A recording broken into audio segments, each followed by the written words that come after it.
Анализите и произведувачите на тестенините ќе посочат како ќе влијае падот на цената, па ние потоа ќе реагираме. Велат од Занаечиската комора, откако владата полебот одлучи да ги замрзне цените и на овие продукти. Од ова здружение посочуваа дека во земјава е мал бројот на регистрирани произведувачи на тестенини. Нагласуваа дека тие имаат проблеми со недостаток на работна сила. Ние како комора кажавме дека еснавот е секогаш еснав и ќе остане, ќе биде солидарен со потрошувачите, односно со народот, затоа што ги представуваме малите пекари, односно ги представуваме белите пецива. Нашите членки воопшто не беа тангирани дали ќе се цената ќе се стангира на 33 денара, бидејќи ние претходно имаме цена од леп од 25 денара, 28 денара до 30 денара. Големите компании, кои се 4 компании, го направија тој проблем, бидејќи ние сме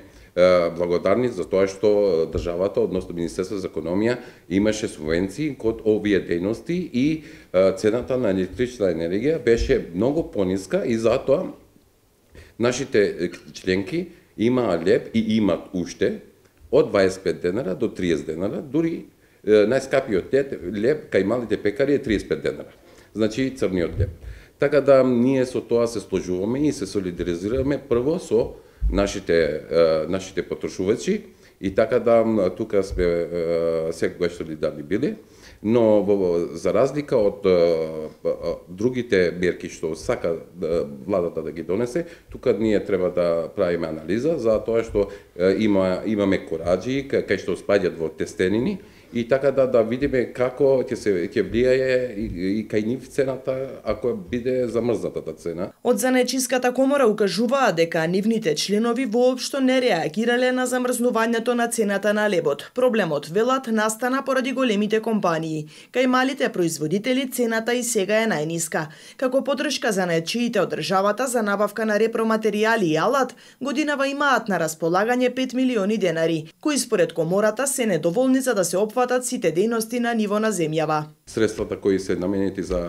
репроматеријали и алат кај занаечиите ова година се многу минимални, бидејќи имаше претходно криза, субвенционирање од страна на Министерството за економија и редица субвенционирање, но сега ни е потребно уште повеќе да не субвенционираат за да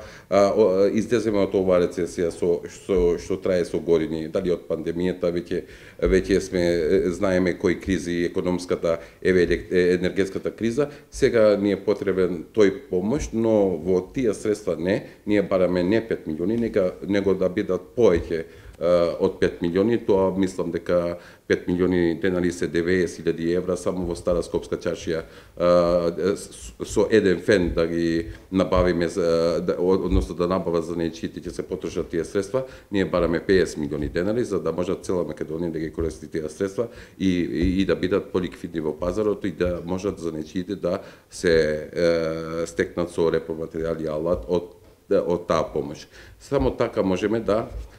иницираме економија и моментално најголемата болка и во занаечиството и во нашата држава е сивата економија која заедно со сите органи и со сите институции сакаме да ја сузбиваме и да донесеме нови правила, нови правила за регистрација, нови правила за инспекцијски надзори, затоа што веќе ова не може да се издржи од сива економија. Од комората посочуваат и дека не се против покачувањето на минималната плата, но само во услови на сузбиена сива економија.